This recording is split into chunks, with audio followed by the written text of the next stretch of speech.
Commander had seen many strange things in his 15 years with the Terran Diplomatic Corps. He had shaken hands with beings made of living crystal. He had shared meals with creatures that breathed methane instead of oxygen.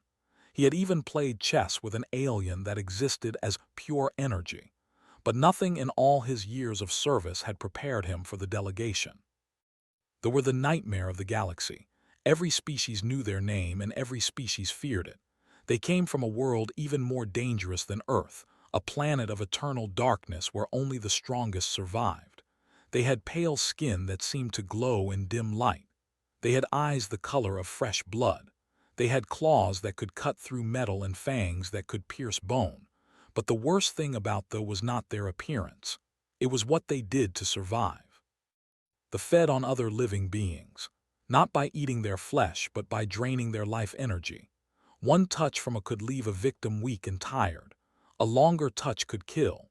They had conquered 12 star systems using nothing but fear, and no species had ever successfully made peace with them. Most ambassadors who tried to negotiate with them came back as empty shells, drained of everything that made them alive. Today, the High Matriarch herself was coming to Unity Station. Her name was Lady, and she was the most powerful of her kind. She had ruled for 300 years. She had personally ended the lives of thousands. The galaxy trembled at the mention of her name. Stood in the docking bay and waited. Around him, diplomats from a dozen different species were already panicking. The ambassador, a tall being covered in blue feathers, was breathing too fast. The representative, a small lizard-like creature, kept looking at the exit. Even the station's security guards seemed ready to run. The ship arrived without warning. One moment the docking bay was empty. The next moment, a vessel of pure black metal hung in the air. It made no sound. It cast no shadow. It simply existed like a hole cut into reality itself. The doors opened and fog rolled out. Cold, white fog that smelled like winter and death. Through the fog came figures. Warriors, each one 7 feet tall, each one carrying weapons that hummed with dark energy. They moved in perfect silence, their red eyes scanning the crowd like predators searching for prey. Then she appeared. Lady was everything the stories said and more. She was tall, even for a with silver hair that fell past her waist like liquid moonlight. Her skin was pale as snow, and her eyes glowed like burning coals. She wore armor made of something that looked like frozen shadow, and when she walked, she moved like water flowing downhill. Every step was smooth. Every motion was perfect. She was beautiful in the way a blade was beautiful, in the way a storm was beautiful. She was death wearing the shape of a woman. The ambassador fainted. He simply collapsed, his blue feathers scattering across the floor. The representative made a sound like a broken whistle and ran for the ventilation shaft, disappearing into the walls. One by one, every alien diplomat found an excuse to leave. Some walked quickly. Some ran. One simply vanished, using technology that was supposed to be impossible. Within 60 seconds, stood alone. Lady noticed. Her red eyes fixed on him, and she tilted her head like a curious cat. Then she began to walk toward him, her warriors falling in behind her like shadows following their source. She stopped 3 feet away. This close could see the fine details of her face, the slight points of her ears, the way her pupils were slits instead of circles, the 4 fangs that showed when she smiled, each one sharp enough to pierce steel. "You are either very brave or very stupid, human," she said. Her voice was low and smooth, like silk being dragged across stone. It carried through the empty docking bay without effort, filling every corner with its presence. Did not step back. He did not look away. He simply stood there, hands clasped behind his back, and met her gaze with steady brown eyes. "Probably both, Your Eminence," he replied with an easy smile. "Come standard with Earth citizenship." Lady laughed. The sound was strange, like glass breaking in slow motion, like ice cracking on a frozen lake. Her warriors shifted uncomfortably. They had never heard their matriarch laugh before.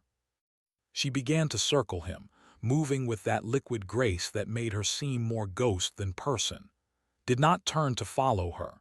He simply stood still and let her examine him from every angle. "Your people are curious creatures," she said from behind him. "You come from a world that tries to kill you in 1,000 different ways: earthquakes, volcanoes, floods, predators, disease. Your own sun gives you cancer if you stand under it too long, and yet you spread across the stars like weeds, refusing to die no matter how many times the universe tells you to." "We're stubborn that way," agreed.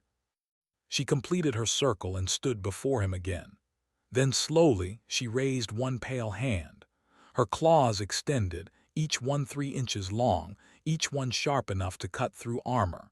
She reached toward his throat, her fingers spreading like the petals of a deadly flower. This was a test. Knew it. Every species knew how the tested new contacts.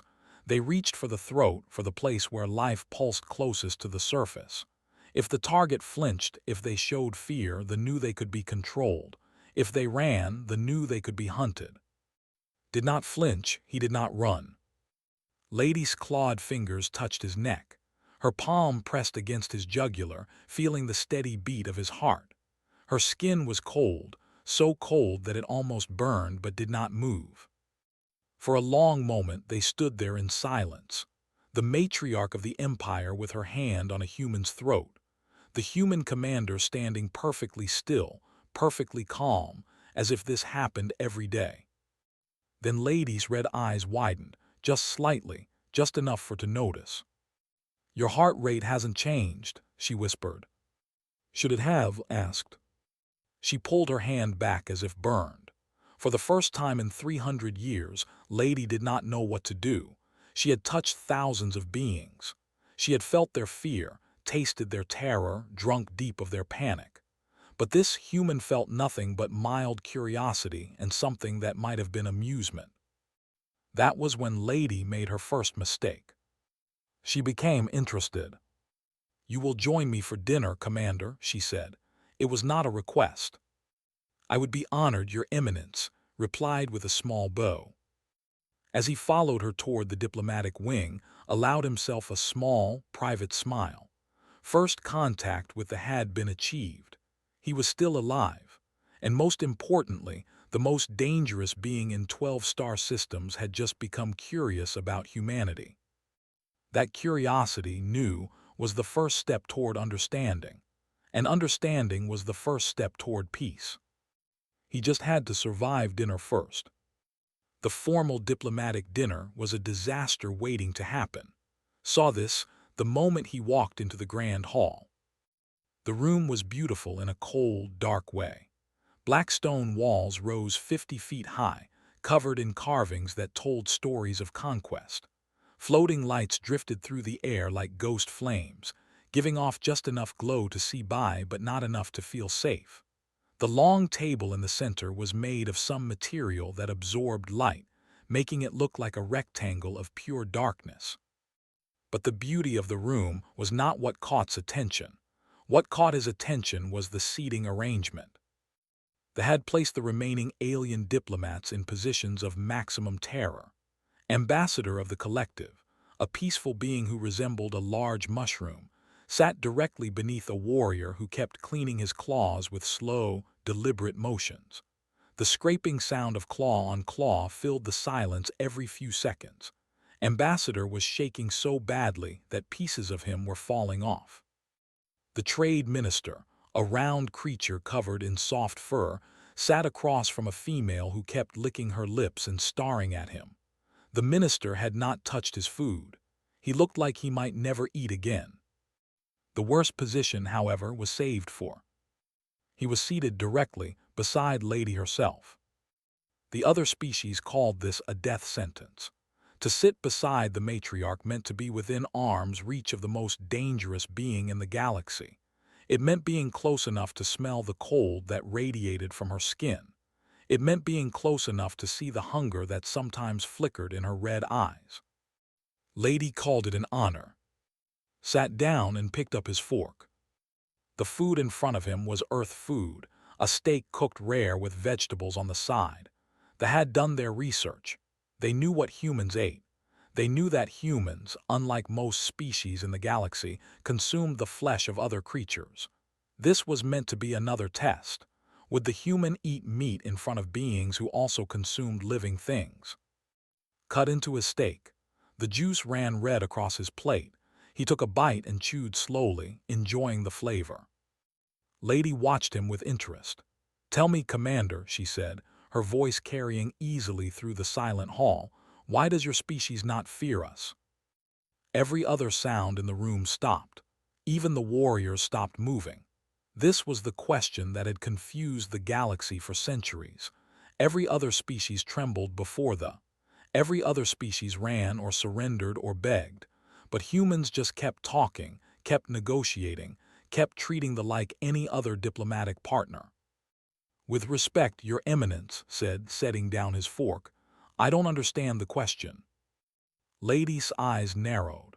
"We have ended civilizations, Commander. We have destroyed entire species. We drink the life force of sentient beings. We are the nightmare that haunts the galaxy's dreams.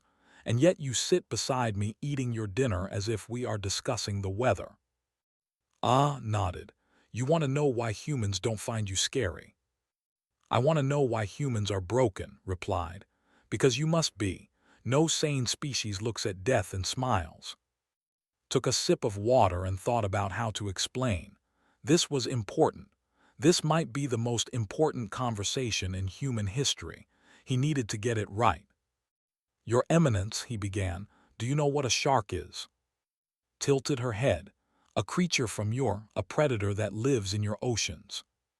"Correct. Sharks have existed on Earth for over 400 million years. They have survived 5 mass extinction events.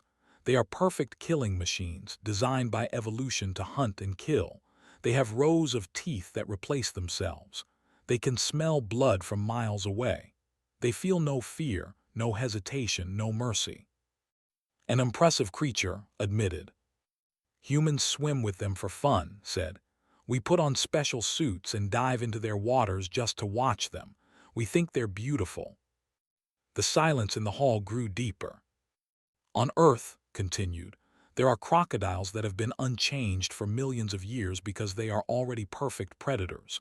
There are spiders whose venom can kill in minutes. There are insects that can strip a body to bones in hours. There are bacteria that can cause plagues that kill millions. And humans looked at all of these things and said, 'I wonder if I can eat that.'" A warrior made a choking sound. "We have a saying on Earth," said. "If it moves, we can hunt it. If it doesn't move, we can build something out of it.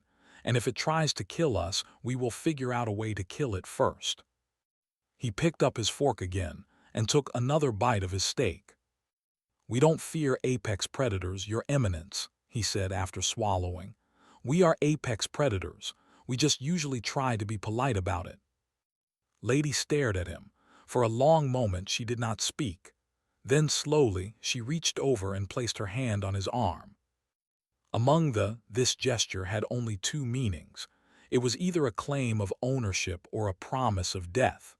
Either way, it was not something anyone survived without consequences. Looked down at her hand. Her pale fingers were wrapped around his forearm, her claws pressing against his uniform sleeve. He could feel the cold of her skin even through the fabric. He could see the slight pulse of hunger in her red eyes. Then he looked back up at her face. He did not pull away. Lady's grip tightened. Her claws began to cut through his sleeve, touching the skin beneath. Her eyes blazed with something that might have been anger or might have been excitement. "Touch me again," she hissed, her fangs extending, "and I will drain your blood." The room froze. Ambassador stopped shaking. The minister stopped breathing. Even the warriors went completely still. This was the moment. This was when the human would finally break, finally show fear, finally prove that he was just like everyone else. Commander, decorated officer of the Terran Diplomatic Corps, veteran of 3 first contact missions and 1 actual war, looked at the most dangerous being in 12 star systems. He smiled. Then he reached over with his free hand, and placed it gently on top of hers. The touch was soft, careful, almost tender. His warm human fingers covered her cold ones. He did not grip. He did not squeeze. He simply rested his hand there as if holding hands with the galaxy's greatest killer was the most natural thing in the world. For 3 full seconds, no one moved. Then Lady laughed. It was not the cold, breaking glass laugh from before. This was something different, something genuine, something that her own people had never heard in 300 years of her rule. This was the laugh of someone who had just been completely, wonderfully surprised. "You absolute madman," she breathed. "I prefer optimistic diplomat," replied, still not moving his hand. "But I've been called worse." Lady looked at their hands, his warm and brown, hers cold and pale. She looked at his face, at the genuine smile there, at the complete lack of fear in his eyes. "Why?" she asked, and for the first time her voice held something other than power. It held confusion. It held curiosity. It held the faintest hint of wonder. "Why aren't you afraid of me?" Considered the question seriously. "Because," he said finally, "I think maybe you're tired of everyone being afraid. I think maybe, after 300 years, it might be nice to have someone who just sees you as a person." Lady went very still. "That," she whispered, "is either the thing anyone has ever said to me or the most foolish." "Probably both," said. "Like I mentioned, it comes standard with Earth citizenship." The dinner ended not with death, but with something far more dangerous. It ended with Lady requesting a private meeting with the human delegation. Alone. What happened at the dinner became legend across the galaxy within days. The story spread through trade routes and communication networks, growing stranger with each telling. Some versions said that the human had punched the matriarch. Others said he had kissed her. One particularly wild version claimed he had challenged her to a drinking contest and won. The truth was stranger than any rumor. Lady had not drained, she had not even tried. Instead, she had done something that no one in the galaxy would have predicted. She had become interested in him, not as prey, not as a conquest, but as something far more dangerous. She had become interested in him as an equal.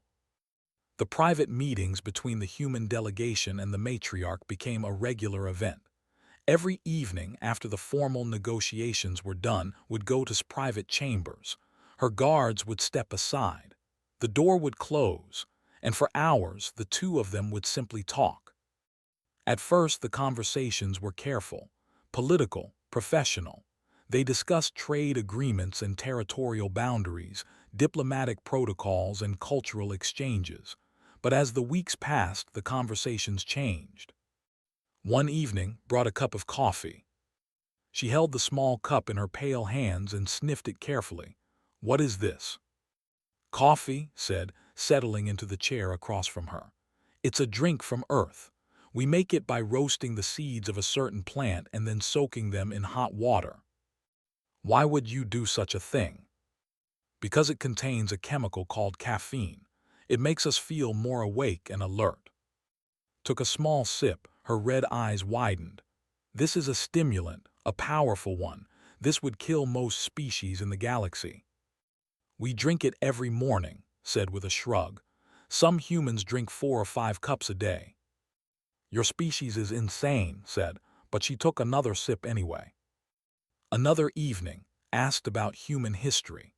Told her about the world wars, about the nuclear weapons, about how humanity had created the power to destroy itself completely and had chosen not to. "You built weapons that could end your entire species," said slowly, "and then you did not use them." "We came close a few times," admitted, "but in the end we decided we wanted to live more than we wanted to win." "That is unexpected. We're full of surprises." But the most important conversation happened 3 weeks into the negotiations, late one night when both of them should have been sleeping. Had been quieter than usual that evening. She sat by the window of her chambers looking out at the stars, and there was something in her posture that had never seen before. She looked tired, not physically tired, but tired in her soul. "What's wrong?" he asked. For a long moment she did not answer. Then, without looking at him, she began to speak. "My people were not always what we are now," she said. "Long ago, before we developed space travel, before we conquered our first world, we were prey." Said nothing, he simply listened. "Ours is a place of darkness," continued. "The sun is weak and distant. The nights are long and cold, and in that darkness there were creatures far worse than us. Creatures that hunted us, fed on us, used us as livestock. For thousands of years we lived in fear. We hid in caves and prayed to survive each night." Her voice grew harder. "Then we changed. We evolved. We developed the ability to drain life energy from other beings. Suddenly, we were no longer prey. We were predators, and we swore that we would never be hunted again." She turned to face, and her red eyes held an ancient pain. "We became monsters to survive. We conquered worlds because we could not bear the thought of being weak again. We spread fear because fear was all we had known, and it was the only language we understood." "And now?" asked quietly. "Now," laughed bitterly. "Now we are the most feared species in the galaxy. Everyone runs from us. Everyone trembles before us. We have power beyond imagination, wealth beyond counting, an empire that spans 12 systems, and we are more alone than we ever were in those dark caves." She looked at her hands, at the claws that could kill with a touch. "We forgot how to be anything but monsters. We forgot how to be people." The use of his first name was not lost on either of them.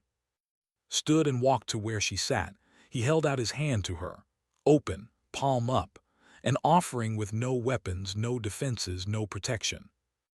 "That's the thing about monsters," he said softly. "They're usually just scared people who found a way to stop being afraid. The real question is what happens when they're not scared anymore." Stared at his hand. She could drain him in seconds. She could take everything he was and leave an empty shell behind. He knew it. She knew it. And still he held out his hand. "What are you doing?" she whispered. "I'm offering you a choice," said. "You can keep being the monster that everyone expects. You can drain me right now and prove that they are exactly what the galaxy thinks you are. Or," he smiled, that same easy smile he had given her from the beginning, "you can take my hand and find out what happens when someone isn't afraid of you. You would risk your life for this." "I'm risking my life because I believe in this," corrected. "I believe that you're more than what you've been. I believe that your people are more than conquerors. And I believe that somewhere inside the matriarch of the empire, there's still that scared person from the caves who just wants to feel safe." A single tear ran down his pale cheek. It was the first time she had cried in over a century. "You don't know what you're asking," she said. "Then show me," replied. "Take my hand and show me who you really are." For a long moment, nothing happened. The stars turned slowly outside the window. The station hummed with quiet energy. The galaxy continued on, unaware that history was being made in this small, dark room. Then Lady, High Matriarch of the Empire, Devourer of Worlds, Terror of 12 Systems, reached out and took the hand of a human named. Her fingers closed around his.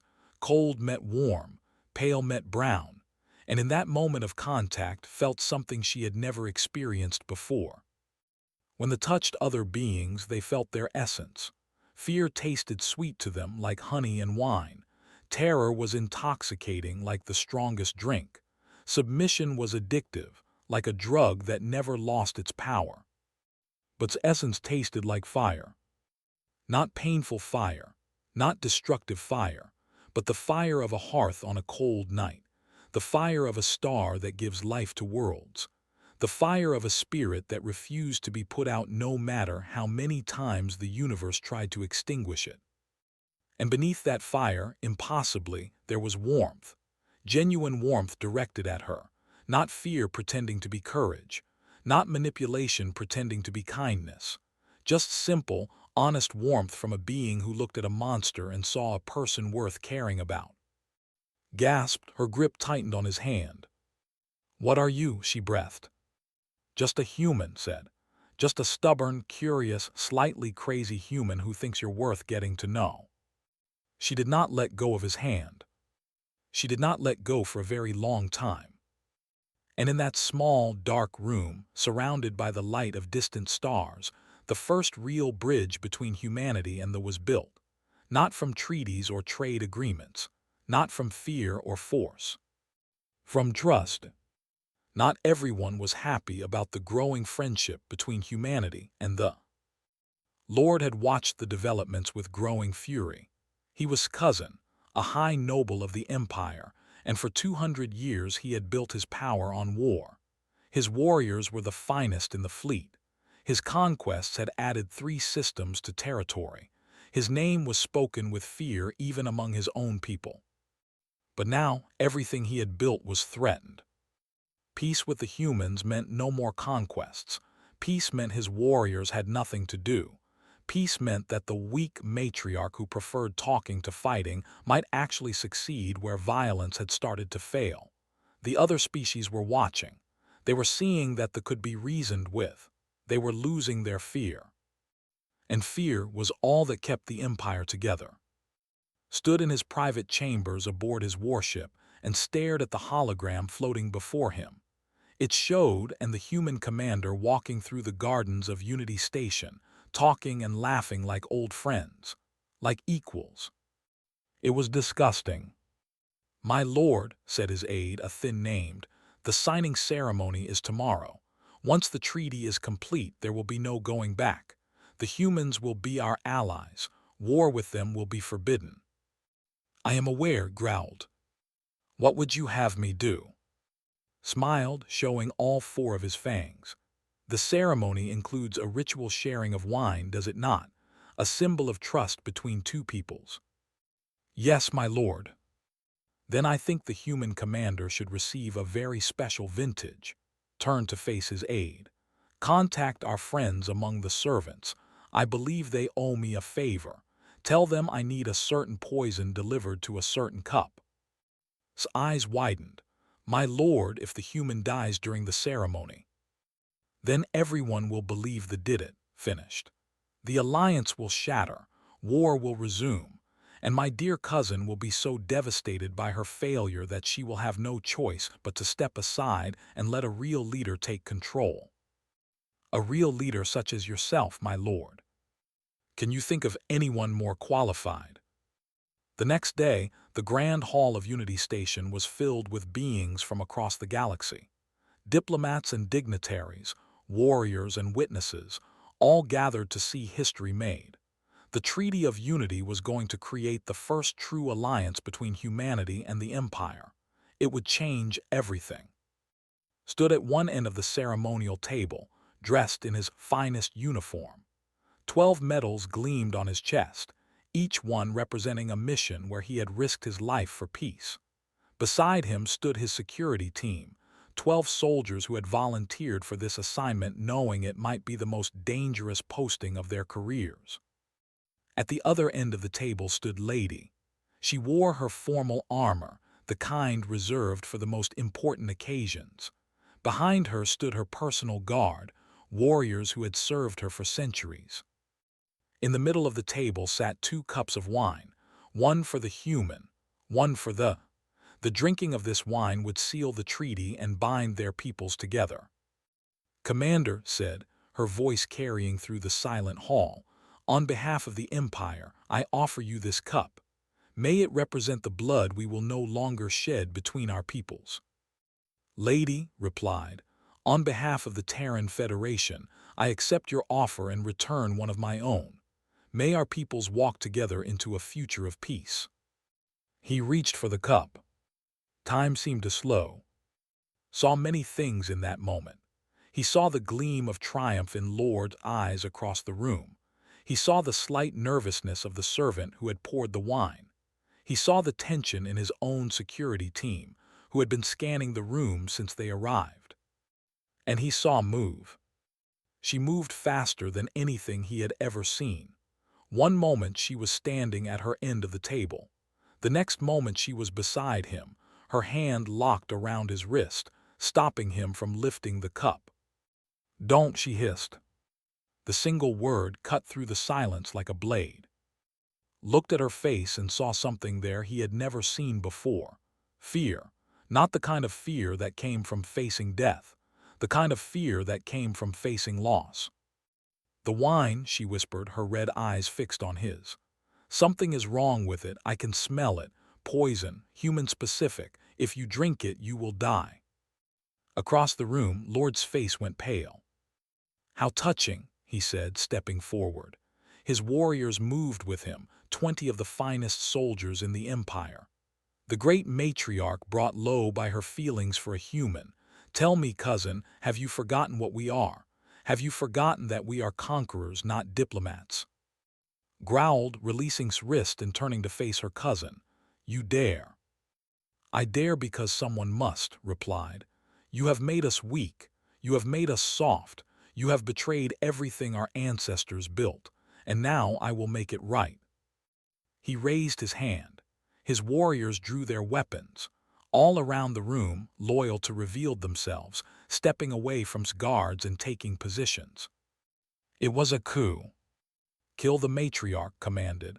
"Kill the humans. Kill anyone who resists. Today the Empire returns to its true path." The room exploded into chaos. Plasma fire filled the air as warriors opened fire. Guards responded, but they were outnumbered and caught off guard. The alien diplomats screamed and ran for the exits. Tables overturned. Glass shattered. The beautiful ceremony became a battlefield in seconds. In the middle of it all stood 12 humans. Lieutenant had been a champion fencer before joining the military. When a warrior charged at her, she grabbed a ceremonial sword from a wall display and met his attack head-on. That was stronger and faster, but was trained to fight beings stronger and faster than her. She moved like water, flowing around his strikes, finding the gaps in his defense. Within 3 seconds, the warrior was on the ground and was already engaging the next enemy. Sergeant Tim Brooks had grown up hunting wild boar in the forests of Texas. He understood predators. He understood how they thought, how they moved, how they made mistakes when they were too confident. While the main battle raged, Tim slipped around the edge of the room, staying low, staying quiet. He reached communications officer and took him down with a single precise strike to the neck. Without communications, the traitors could not coordinate. Private First Class Jenny was only 22 years old. This was her first major diplomatic assignment. When she saw a plasma bolt heading for the ambassador, a being she had never met, she did not think. She simply moved. Her body intercepted the shot, taking it full in the chest. Her armor held. Jenny hit the ground, rolled, came up firing. The traitor who had shot her fell. Jenny was already moving to cover the ambassador's escape, her young face set in determination. But the most important action came from himself. While his team held the line, pushed through the chaos toward, he had no weapon. He wore no armor. He was just a man in a diplomatic uniform, walking through a war zone as if he was taking a stroll through a park. Saw him coming and laughed. "Foolish human, you have no weapons, you have no claws, you have no fangs. What do you possibly think you can do to me?" Did not answer, he just kept walking. Drew his own blade, a weapon made from the bones of his enemies. "Very well. If you wish to die so badly, I will grant your wish. Come, human, show me what your species is made of." Reached him and stopped. They stood face to face, the Lord and the human commander. "Last chance to surrender," said calmly. Laughed again. "You must be joking." "I never joke about surrender. It's always better when people choose to stop fighting." "Then you will die a fool." Lunged, his blade flashing towards throat. Stepped to the side. Not far, just enough. The blade passed within an inch of his neck, and then, while was still recovering from his missed strike, did something that no species in the galaxy had ever done to a lord. He stepped forward and slammed his forehead into his face. The crack of breaking bone echoed through the hall. stumbled backward, his hands flying to his shattered nose, his eyes wide with shock and pain. Purple blood poured through his fingers. He stared at as if seeing a ghost. What was that?" he gasped. "That," said, rubbing his forehead, "was a headbutt. It's a human thing. We use the hardest part of our body to break the softest part of yours." Fell to his knees, too stunned to fight. Around him, his coup was collapsing. Without their leader, without communications, his warriors were being overwhelmed. Loyal guards were pushing them back. The humans had held the center of the room against all odds. Looked down at the fallen lord. Then he looked up at, who was staring at him with an expression caught between amazement and something that might have been love. "I believe," said calmly, "that we have a treaty to sign." The galaxy changed after that day. News of what happened at Unity Station spread across every trade route, every communication network, every corner of civilized space. The stories varied in their details, but the core remained the same. The humans had stood against not with armies or weapons of mass destruction, but with 12 soldiers and 1 diplomat who refused to be afraid. And they had won. More importantly, they had won alongside not against them. The Treaty of Unity was signed 3 days after the failed coup in the same hall where blood had been spilled. The wine was fresh, tested by both human and scientists. When lifted his cup, his hand was steady. When Lady lifted hers, there were tears in her crimson eyes. They drank together. Lord faced justice for his treason. The evidence against him was overwhelming.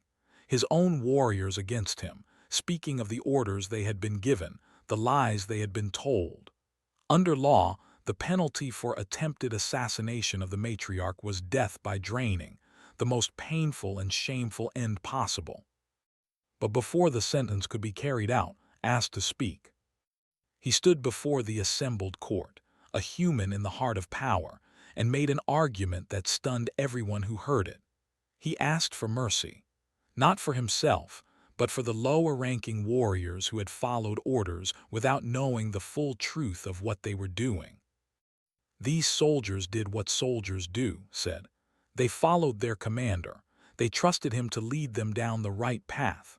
The fault lies with the one who abused that trust, not with those who were betrayed by it." Watched him from her throne. "You ask me to spare the lives of those who tried to kill you. I ask you to break the cycle," replied. "Fear and punishment have ruled your empire for 4,000 years. They have not brought you peace or happiness. They have only brought more fear, more punishment. Today, you have a chance to try something different. And if I refuse?" "Then you refuse. You are the matriarch. The decision is yours," smiled. "But I think you already know what the right choice is.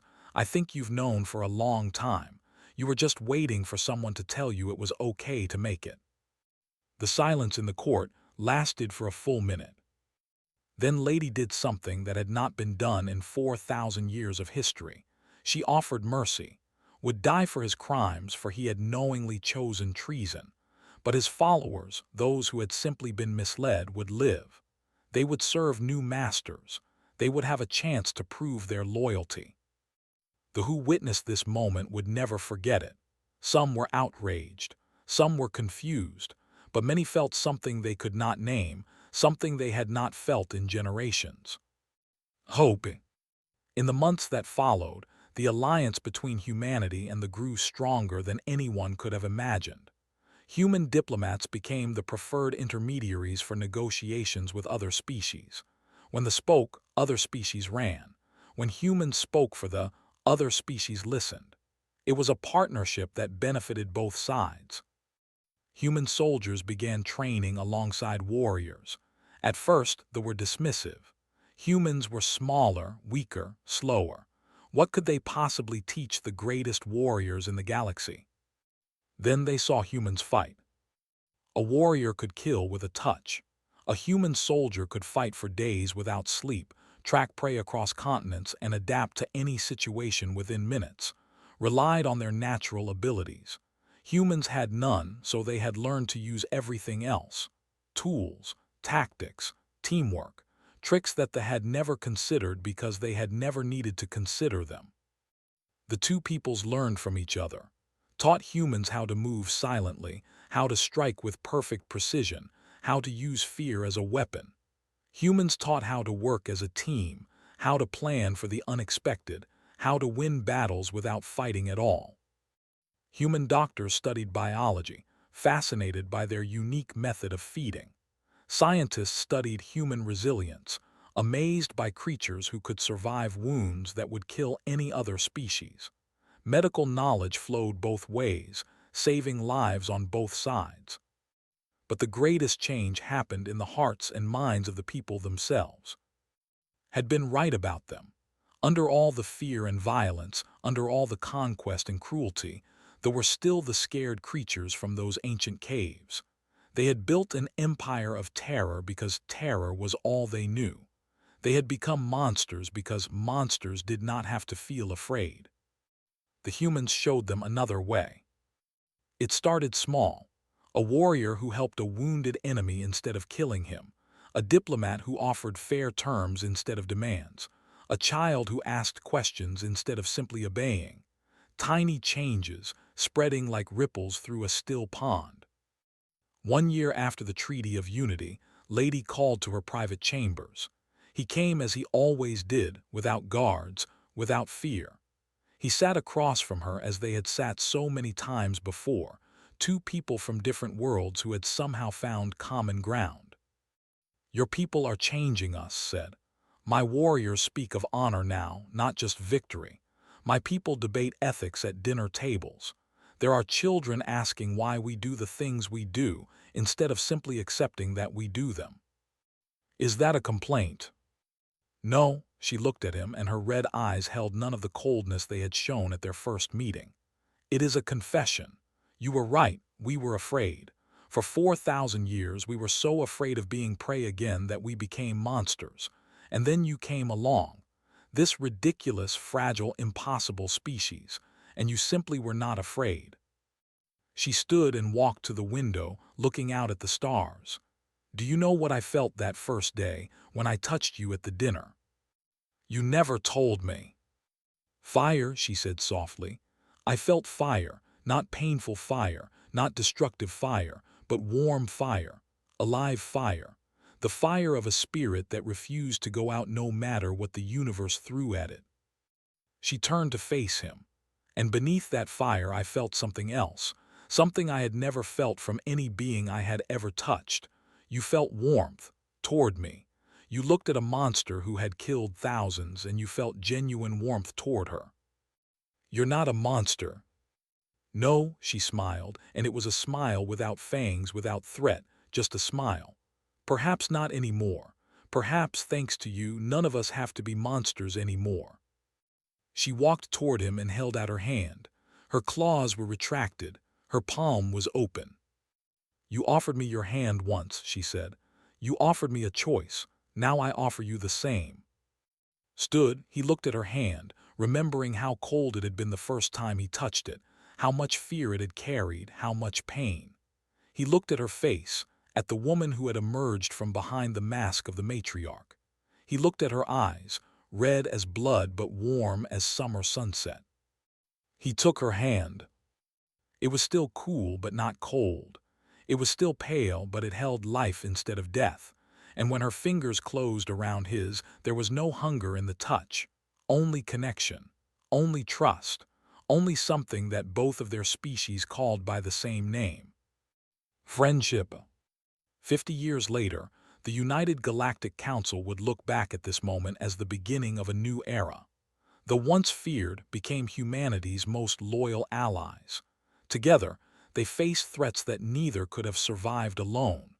Together, they built something that had never existed before, an empire based not on fear but on partnership.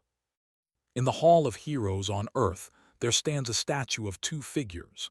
One is a human commander in a diplomatic uniform, his face calm and his hand extended.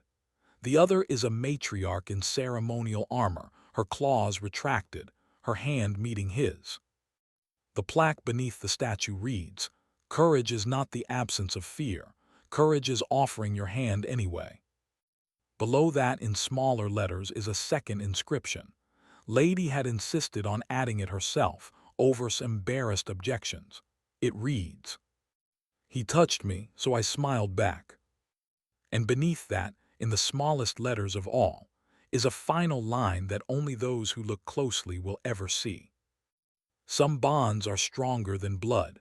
Some families are chosen, not born. And some monsters, when given the chance, become the best of friends.